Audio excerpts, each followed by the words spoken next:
TV8 ekranlarında 8'de sağlık tüm hızıyla devam ediyor. Şimdiki konuğumuz medikal estetik hekimi Doktor Saliha Sönmez Ateş. Hoş geldiniz Saliha Hocam. Hoş bulduk. Sizi gördüğümüzde o kadar enerjimiz yerine geliyor ki gerçekten sabahları böyle günaydınla açmak istiyoruz sizle. Ama sizin enerjiniz zaten çok yüksek. Hayır, her çok ikiniz için de geldiğimde kendimi çok iyi hissettiğim karşılıklı hocam. Ve enerjimin yükseldiği iki sunucu, iki arkadaş olarak görüyorum. Çok sağ olun hocam.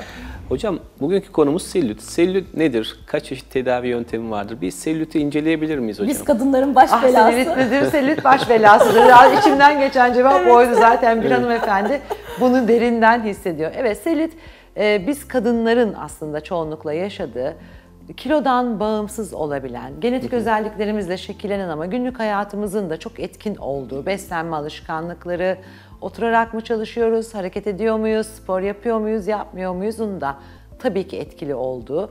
Fakat zaman zaman çok sportif, hiç fazla kilosu olmayan bir hanımefendide de görebildiğimiz oluşum, artık ona aslında, oluşum diyeceğim. Kilolu insanlarda daha çok olur derler hocam ama zayıflarda denk geliyor. Tabii. Hiç farkı yok yani. Çünkü genetik yapımız bu noktada çok önemli. Siz zaten biliyorsunuz selülitin esas sebebi östrojen hormonu ve bunun damar yapımızda yarattığı değişiklikler, sürekli her ay içinde değişen hormon dengelerimiz, gebelik, emzirme gibi süreçler bu noktada etkili. Neredeyse vücudumuzun her bölgesinde ortaya çıkabiliyor.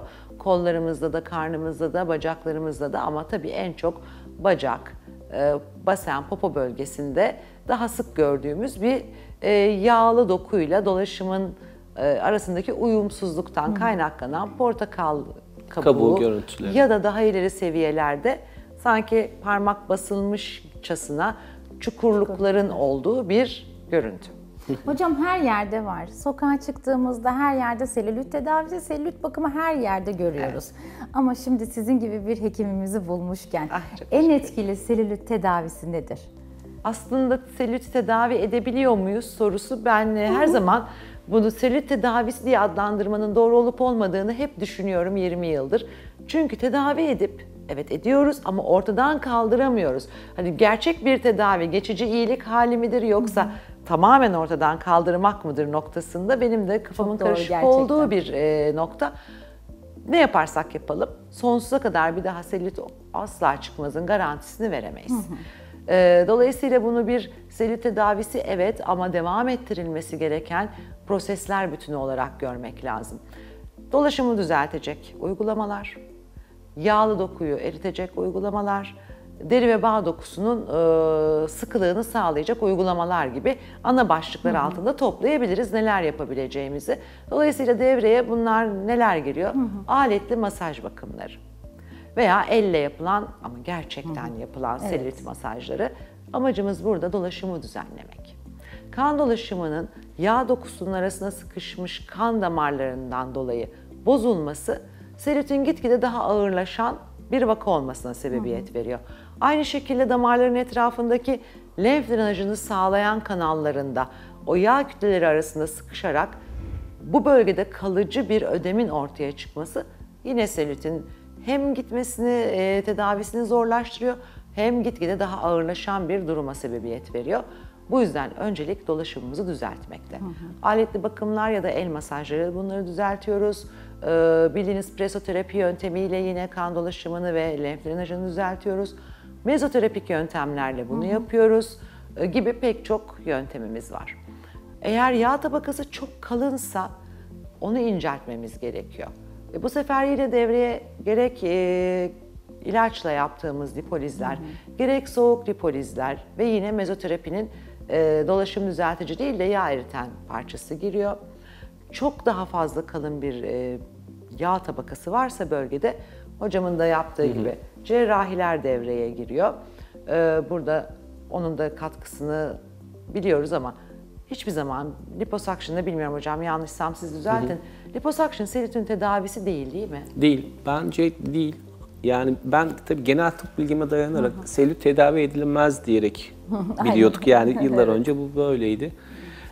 Liposuction selülitin ilerlemesini durdurabilir ama hiçbir zaman düzeltmez. Herkesin istediği böyle kaymak gibi bir doku istiyor. Evet. Bu doku liposakşınla olmaz. Evet. Çünkü hastalar geliyor diyor ki işte ben gittim XX doktora liposakşın da yaptırdım. Bak hala selülitim duruyor ama zaten liposakşını bunun için yaptırmadın aslında. O fazlalık O olan bambaşka bir amaçla. proses. Evet. O bambaşka bir prosedür. Ama liposakşınla benim kendi tedavi az önce dediğim gibi felsefik bir soru işareti orada ama selüliti gidermek için yapacağım uygulamalarda yağ tabakasının inceltilmiş olması elbette ki bizi rahatlatıyor. Evet. Çünkü daha kolay, bu sefer yağdan arınmış, daha kolay dolaşıma ve lenf drenajına odaklanabiliyorum. Ama bazen tabii ki kişi gerek sağlık sebepleri, gerek çeşitli sebeplerle cerrahiye ulaşamayabiliyor ya da istemeyebiliyor. Evet. O zaman dediğim gibi soğuk lipolizdir, iğneli lipolizdir, mezoterapidir gibi yağ dokusunu kontrol altına alacağımız ve yine bu sayede dolaşımı rahatlatacağımız uygulamalar devreye giriyor. Bu yağ eridi, derimiz ne olacak acaba sorusu geliyor bu sefer. O zaman da bağ dokusunu kuvvetlendirecek diğer uygulamalar. Nedir bunlar? Altın iğne, biliyorsunuz Morpheus Body, yine mezoterapi uygulamaları, yine makineyle yapılan masaj benzeri uygulamalar, özellikle G5 gibi hem dolaşımı hızlandıran hem itme, germe, çekme, yani bu traksiyon mekanizmasıyla fibroblastların uyarılması ve kolajen sentezinin artışı. Aynısını LPG de bu mekanizmayla yapıyor. Dolayısıyla bu bölgede toplu bir iyileşmeyi sağlayacak uygulamalardan bahsetmek lazım. Bir tek bir şey yapıp selülitimizin görüntüsünü düzeltmeyi beklemek ancak ve ancak. Selülitin daha görüntüsel olarak başlamadığı ancak ödem safhasında olduğu birinci seviyede mümkün olabilir. Onun dışındaki seviyelerde mutlaka birbirini destekleyen uygulamalar bütününe bakmak zorundayız. Ama onu da zaten insanlar çözemeyip artık oluşumu göze geldikten sonra başvuru yapıyorlar hocam onun için. Maalesef. Peki sizin anlattığınız bu cihazlarla yardım ne kadar sürede cevap veriyor? Şimdi yaz aylarındayken çünkü insanlar selülitini nasıl ben hemen gelip yaptırabilirim Evet, yani diyecekler. tabii ki bu noktada bir sihirli değnek yok. Yani bir seans yapalım, kaybolsun. Keşke olsa, ben de istiyorum. Evet. Kendim için de istiyorum. Olsa dükkan sizin. Olsa dükkan sizin, aynen öyle. Keşke olsa ama tek seanslık uygulama yok. Fakat tek seansla iyileşme alabileceği uygulamalar var. Ama bunların da bir iyileşme süreci var. Açıkçası bu noktada benim gördüğüm en hızlı uygulama Morpheus Body. Çok cihazla ve çok mezoterapiyle, pek çok uygulamayla selülitle çalıştım. Morpheus Body kadar hızlı, gözle görünür bir sonuç yakaladığım olmadı.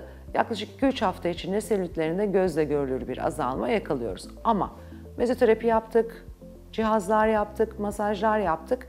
En azından bir 4 hafta iyileşme süreci var. Bu arada iyileşme başlıyor tabii ki. Ama dokunun içinden dışa doğru yansıyacak hale gelmesi 3-4 haftayı buluyor. Tabii ki sorun daha derinse, daha ileride evrede bir selülitse biraz daha uzun zaman bununla uğraşmak gerekiyor. Ama ne kadar çok iyi görünüyorum artık, kişiden kişiye değişir. Seans sayılarımız var biliyorsunuz. O seans sayılarının sonuna geldik, iyileştik. Daha doku iyileşmeye devam edecek, bunu biliyoruz. Ama tamamen bağı koparmak söz konusu değil. Çünkü biz hala hormon etkisi altındayız. Hala genetik yapımızın etkisi altındayız. Hala aynı şartlarda çalışıyoruz. Oturuyoruz bütün gün belki. Dolayısıyla bakımları tamamen bırakmak selülitin hızla geri gelmesine sebebiyet verir. Hep elimizin üstünde olması gereken en nankör sorunlarımızdan bir tanesi. Şimdi ben şöyle bir tecrübemden bahsedeyim. Mesela bizim ülkemizde, belki dünyada öyledir. Özellikle bayanlarda, mesela çocukluk çağında, şimdi erkekler o kadar belirgin olmuyor çünkü östrojen etkisi olmadığı için, ama bayanlarda çok belirgin. Şimdi ileri yaş hasta grubu geliyor, bir bakıyoruz popolarda ciddi anlamda selülit görüntüleri, böyle dimple'lardan oluşmuş olan yapılar. Ben bu hastalara sorduğum zaman çoğu diyor ki işte biz çocukluk çağında çok fazla iğne yapılmıştı, kalçadan iğne. Bu tabii kalçadan yapılan her enjeksiyon aslında bir anlamda o bölgede ciddi bir infection, bir cicatrice dokusu oluşturuyor. Bu da selülit benzeri bir görüntüden bahsediyoruz. Bu hastaları mesela BBL yaptığımızda, yani yağ enjeksiyonu yaptığımızda o bölgedeki o içerideki skar dokusunu kaldıramadığınız için ne yaparsanız yapın istediğiniz görüntüyü elde edemiyorsunuz. Tam tersini verdiğiniz yağ boşluk olan alana gidiyor. Oradaki o skarların olduğu yer daha da belirginleşiyor. Sorunu daha çok göz önüne alıyor. Sorun daha çok ortaya çıkıyor. Bu tip durumlarda kobra kanül dediğimiz böyle kanüllerimiz var. Sanki böyle şey Biz de yüzde yaparız onu. Evet. Bazen özellikle akne skarları gibi skarlarda mutlaka bağı kırmak gerekiyor. Evet, o yüzden sormuştum. Mesela onlarla yapıyoruz ama bu sefer yağ birikintileri orada toplanıyor. Daha çirkin bir görüntü oluyor. Yani bu konuyu aslında ben cerrahi olarak şimdiye kadar çözemedim. O yüzden size sormamın sebebi bu konudaki tecrübelerinizi. O yüzden. Cerrahi olarak çözmenin de zor olduğu, çünkü gerçekten ortada bir kere yapıp da ortadan kaldırabileceğimiz bir durum yok.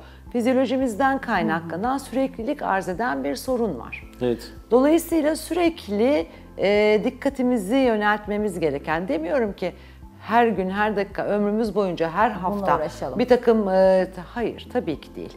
Yani bu bir takım terapileri belli bir noktada uzun vadeye yayarak devam ettirmek gerekiyor. Cerrahide öyle bir şey var ki, cerrahi hani geldim, yaptım, veni vidi vici durumu var orada. Evet. Bizim işimizde medikal estetikte veni vidici yok. Biz daha sakin adımlarla basamak basamak çıkacağız. O yüzden o fizyolojiye uygun adımlar atmak sorunun iyileştirilmesinde çok kıymetli. Ya Amerika'da özellikle çok yapıyorlar. Belli bir maddeyle o boşlukları dolduruyorlar. Dolayısıyla kullanılan malzeme aynı zamanda kolajen elastin lif salgısını da artıran bir malzeme olduğu için ileriye yönelik de iyi sonuçlar vereceğini söylüyorlar. Hocam peki vaktiniz çok sınırlı. Son söz olarak korunmak için böyle birkaç tane klişe şeyiniz var mı? Olmasın diyerek. Tabii ki yani klişe hiç olmasın değil ama az olsun geç olsun dersek mutlaka yediğimiz içtiğimiz şeylere dikkat etmemiz lazım. Kötü beslenme özellikle gençler arasında çok yaygın olduğu için selülitin görülme yaşı çok düştü. Eskiden doğum sonrası kadınlarda rastladığımızda şimdi neredeyse ergenlik yaşındaki çocuklarda rastlıyoruz. Hareketli bir hayat tarzı. En azından gün içinde belli sayıda dakikada, adımda neyi takip ediyorsa yürümek, o dolaşımı bir hızlandırmak mutlaka şart.